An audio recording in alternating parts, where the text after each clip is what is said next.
I never wanted to come back here.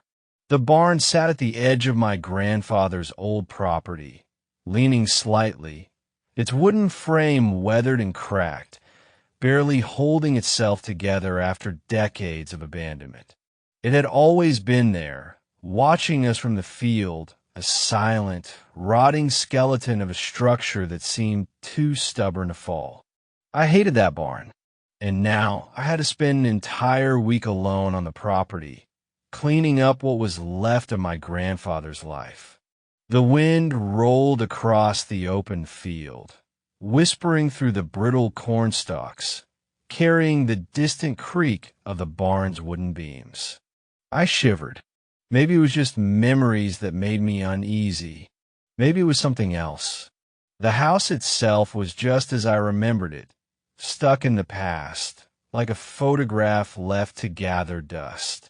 I stepped inside, the smell of old wood and stale air filling my nose. The door creaked as it swung shut behind me, sealing me inside. Everything was exactly as my grandfather had left it. The kitchen table still had a half-empty sugar bowl. The wooden rocking chair in the living room was angled toward the window, as if he had just been sitting there, watching. The grandfather clock in the hallway, broken for years, still stood there, unmoving, its face frozen at 3:12 a.m. And in the back of the house, past the narrow hallway lined with faded photographs, my grandfather's old office remained untouched. His leather chair sat behind the desk, where scattered papers lay in disarray, yellowed with age. A few rusted tools were piled in the corner, and on the wall, hanging above the desk, was the same hunting rifle he had always kept there. I stared at it for a long moment. He had told me stories once about something in the barn, but I had been too young to understand. Or maybe I had just been too afraid to listen. That first night, I barely slept. The wind howled outside, rattling the thin glass of the bedroom window. Somewhere in the distance, an owl screeched. And in the silence that followed, I heard something else. A slow, deliberate creaking, like something shifting in a barn. I sat up in bed, heart pounding, straining to hear past the rhythmic ticking of the clock beside me. The house was old. It made noises. But this was different. I could feel it in my bones. Something was awake. I forced myself to lie back down, staring at the ceiling, telling myself it was nothing. But deep inside, I already knew. The barn wasn't empty. The next morning, I walked into town for supplies. There was a small general store near the main road, dusty shelves, an old cash register, the kind of place that felt untouched by time. An elderly man sat behind the counter, watching me as I picked up a few cans of food and a pack of batteries. "You're Langley's grandson, ain't you?" he said suddenly. I turned. "Yeah, I'm just here to take care of the house." The old man nodded slowly. "That barn still standing?" The question caught me off guard. Yeah." His face darkened. "Don't go near it." I frowned. "Why?" He leaned forward, lowering his voice. "Your granddad knew what was in there. That's why he kept that rifle loaded." A chill crept up my spine. "You see anything?" he asked. I hesitated. No, it was a lie. He studied me for a long moment, then sighed. "If you hear it at night, don't go outside." I swallowed hard. "What happens if I do?" The old man didn't answer. He just shook his head, as if I already knew the answer. That night, I made a mistake. I went outside. The wind had picked up again, rustling the corn stalks, carrying whispers across the field. And through it all, I heard it again. Creak. The sound came from the barn. I swallowed hard, gripping the flashlight in my hand. I stepped forward. The barn doors loomed ahead, half open, the darkness inside stretching into nothingness. My heart pounded. I lifted the flashlight, aiming it toward the open doorway. The beam cut through the dust, illuminating the rotting wood. And then something moved. A pair of eyes stared at me from the darkness. They weren't human. They were too large, too bright, glowing faintly in the shadows, fixed directly on me. I couldn't breathe. I couldn't move. Then they blinked, and the barn doors creaked shut. The barn doors slammed shut in front of me. The sound was sharp, final, and unnatural, not like wood shifting in the wind, but like someone inside had pushed them closed. Or something. I stumbled backward, breath caught in my throat. My flashlight wavered in my grip as I pointed it at the barn again, waiting for the doors to swing back open, the eyes to reappear. Nothing. Just the heavy, suffocating stillness of the night. The barn loomed in front of me, silent, yet I could feel something inside. Watching, waiting. I had to get back inside the house. I turned on my heel and forced myself to walk. Not run. If I ran, it would feel too real. Like I was acknowledging that something was wrong. My fingers fumbled at the back door, twisting the knob with sweaty hands. I slammed it shut behind me, locking it, bracing against it as if something was going to chase me inside. But the night outside remained still. I stood there for what felt like an eternity, ears straining. And then from somewhere in the distance, a low, drawn-out creak. Like old wood bending under pressure. Like something inside the barn was moving. I shut off my flashlight, plunging myself into darkness. If I couldn't see it, maybe it couldn't see me. The next morning, I called my mother. "I thought you were staying a full week," she said after I told her I wanted to leave early. "I think someone's been messing around near the barn," I said carefully, not wanting to admit what I'd actually seen. There was a long silence on the other end. Then she sighed. "Dad used to say things about that barn. Crazy things." I swallowed. "Like what?" She hesitated. "He never wanted me near it. Said it wasn't safe." "Did he ever see anything?" "Maybe. He never talked about it much. Just warned me." I clenched my jaw. Why didn't he just tear it down? Another silence. I don't know. That answer sat wrong with me. She changed the subject after that, telling me to be careful, to maybe call the sheriff if I thought someone was sneaking around. But I didn't need the sheriff. I needed answers. I spent most of the afternoon digging through my grandfather's things. I started in his office, pulling out old boxes and searching through papers, hoping for something, anything, that explained why he was so afraid of the barn. Eventually, I found them, tucked inside a dusty wooden chest beneath a pile of old tools, a stack of small, leather-bound journals. I flipped through the first few pages, scanning his shaky handwriting. March 5th, 1978, saw the eyes again last night. Yellow, watching me. April 22nd, 1979, something's in there. I know it. I hear it moving when I go to bed. If I don't look, it stays quiet. June 13th, 1981, why won't it leave? I've boarded up the doors. I've set traps, but it's still there. Always watching. Always waiting. My blood ran cold. He had seen it, too. And then, in one of the last entries, September 9th, 1992, it's hungry. I heard it humming last night. God help me. Humming? I snapped the journal shut and rubbed my arms, suddenly freezing. The memory struck me like a slap. When I was a kid, visiting for the summer, I used to wake up to humming. I had always thought it was my grandfather, awake in the middle of the night. Now, I wasn't so sure. That night, I left all the lights on in the house.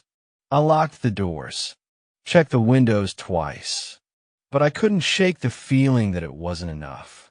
By midnight, I was lying awake in bed, staring at the ceiling. I tried to convince myself that I had imagined the eyes, that my mind was playing tricks on me. But then a thud. From outside, I shot upright. Then another thud, and another. A slow, deliberate rhythm, like footsteps, but too heavy, too wrong. I grabbed my flashlight and stepped toward the window, heart hammering against my ribs. The barn stood there, dark and motionless. But the doors, they were open. Not wide, but just enough.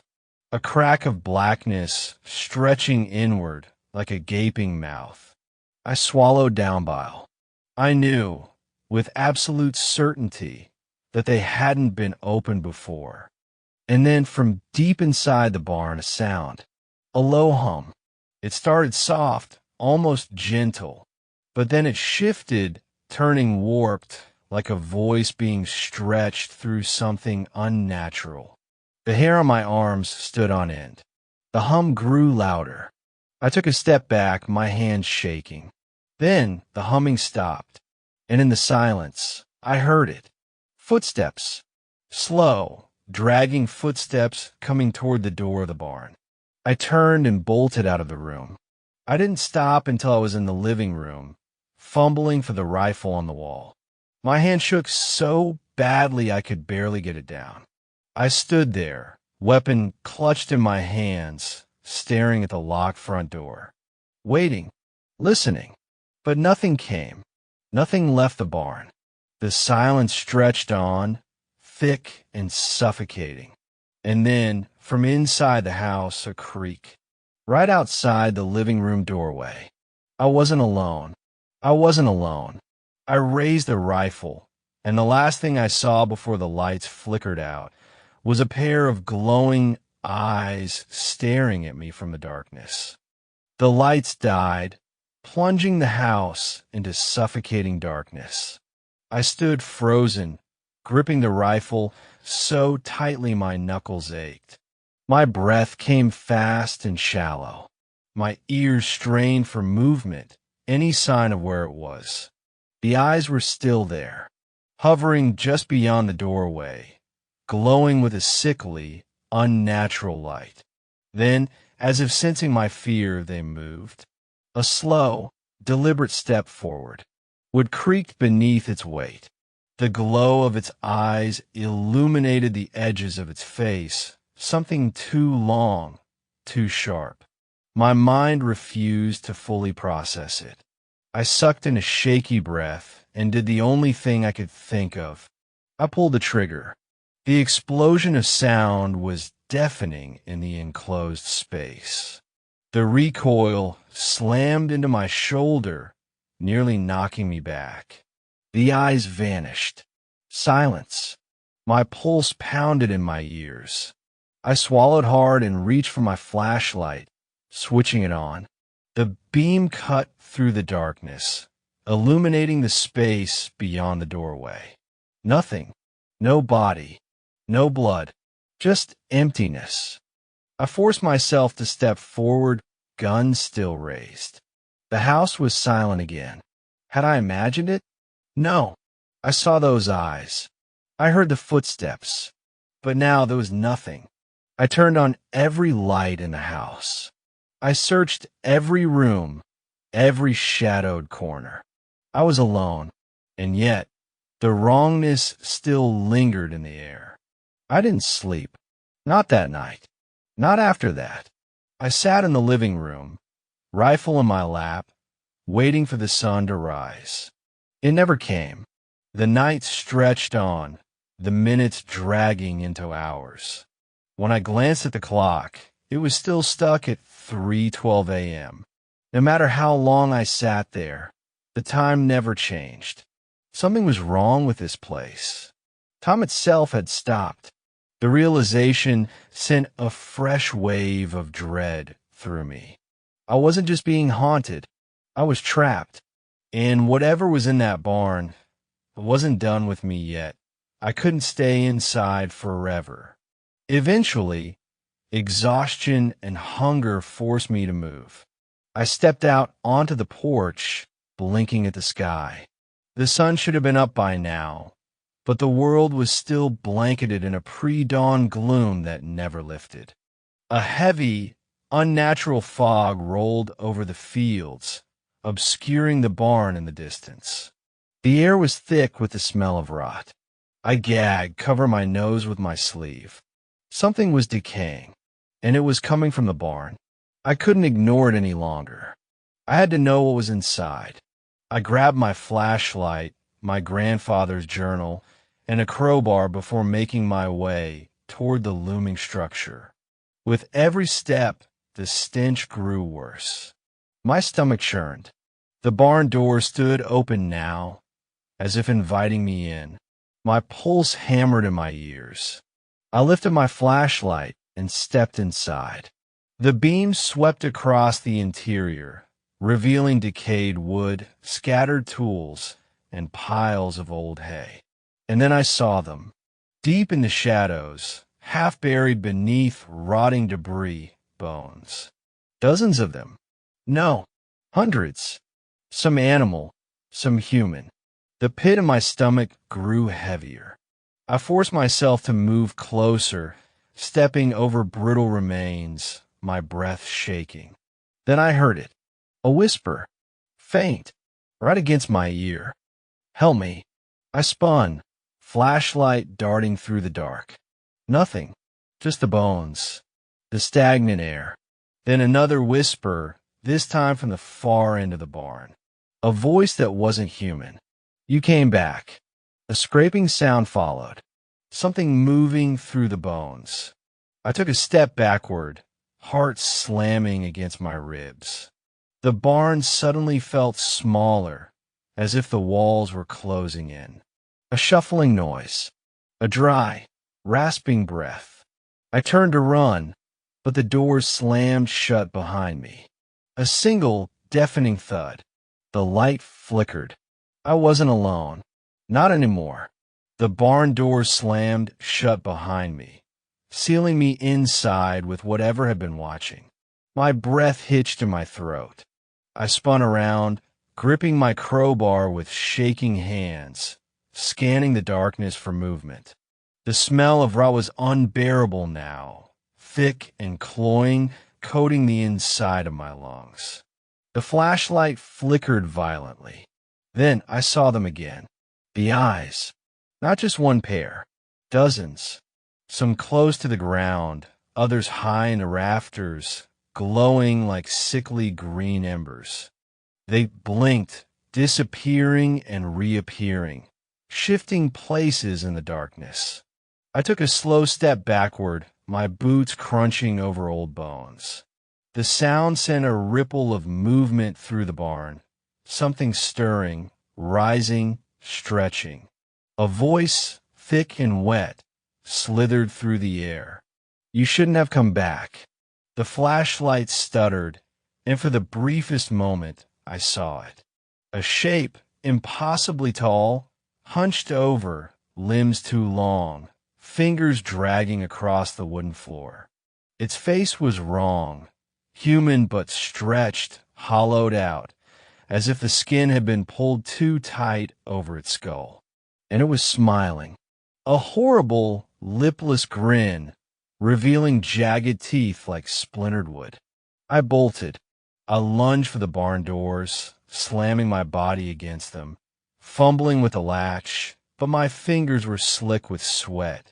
The wood groaned, and behind me, I heard it move. A sickening, bone-popping sound. Something was crawling toward me. I didn't dare turn around. With one last desperate heave, I threw my full weight against the doors, and they burst open. I stumbled into the night air, the mist swallowing me whole. But I wasn't safe. Not yet. I ran, sprinting toward the house, but the landscape had changed. The fog was thicker now, suffocating, disorienting. The ground beneath me felt soft, damp, like something was shifting under the soil. A whisper slid past my ear. Don't look back. I clenched my jaw, forcing my legs to move faster, but the sensation of being chased was unbearable. My skin prickled, every instinct screaming at me to turn around, to see what was coming. But I didn't. Not until I reached the porch. I staggered onto the wooden steps, chest heaving, and made the mistake of glancing over my shoulder. The barn was gone. In its place stood something else. A hole. A massive, gaping pit where the barn had been, the earth around it cracked and bleeding a thick black sludge. And from within that void, the eyes. Hundreds of them, blinking, watching. And then they moved, crawling, slithering out of the darkness, long limbs stretching toward me. I tore the front door open and threw myself inside, slamming it shut just as something heavy struck it from the other side. The entire house shuddered. I staggered backward, gripping the crowbar like a lifeline, pulse hammering in my ears. Silence. Then a slow, deliberate knock. Knock, knock, knock. I bit down on my lip to keep from screaming. The knocking stopped. Then, from the other side of the door, "I see you." The voice was mine. A perfect mimic. I didn't sleep that night. I sat in the corner of the living room, crowbar clutched to my chest, eyes locked on the door. At some point, I must have drifted off because I jolted awake to a strange, rhythmic sound. A humming, low and slow. It came from the walls, the floors, seeping into the very bones of the house. The air felt thick, the walls warped. The house was breathing. I staggered to my feet, disoriented, stomach twisting with nausea. The lights flickered erratically, shadows stretching and twisting in ways they shouldn't. Then I noticed something else. The time. 3:12 a.m. Again, the clock hadn't moved. The night wasn't ending. I was stuck in it. Panic flared in my chest. I grabbed my grandfather's journal, flipping through the pages, desperate for answers. And there, toward the back, scribbled hastily, "Do not answer if it knocks. Do not let it see you sleep. The barn is not a barn. If you see the hole, it's already too late." A chill ran through me. I slammed the book shut. The hole. I had seen it. And now, something was inside my house. A floorboard creaked down the hall. I froze, barely breathing. Another step. Slow. Measured. The light in the hallway flickered. I clenched my jaw and stepped forward, my entire body screaming at me to turn back, to run. But I had nowhere left to go. I gripped the crowbar and forced myself down the hallway, every muscle tensed. The floorboards groaned beneath my feet. The air smelled of damp earth and something else, something metallic. I reached the last door, the one that led to my grandfather's old bedroom. The door was open, and inside the eyes, dozens of them floating in the air, shifting, blinking in perfect synchronization. A shape stood in the middle of the room. Tall, gaunt, head tilted unnaturally to one side, arms hanging at odd angles.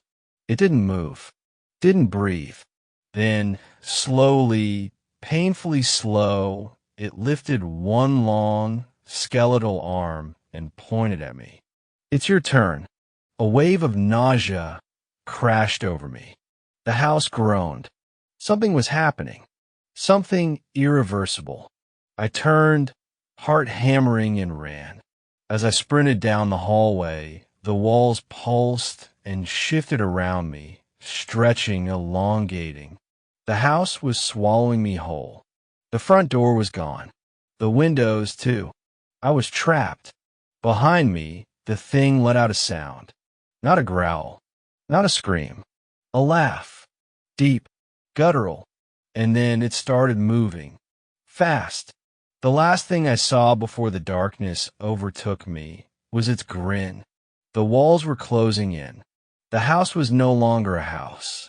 The air around me thickened, pressing against my skin, slowing my movements as if I were trapped in something denser than air, something alive.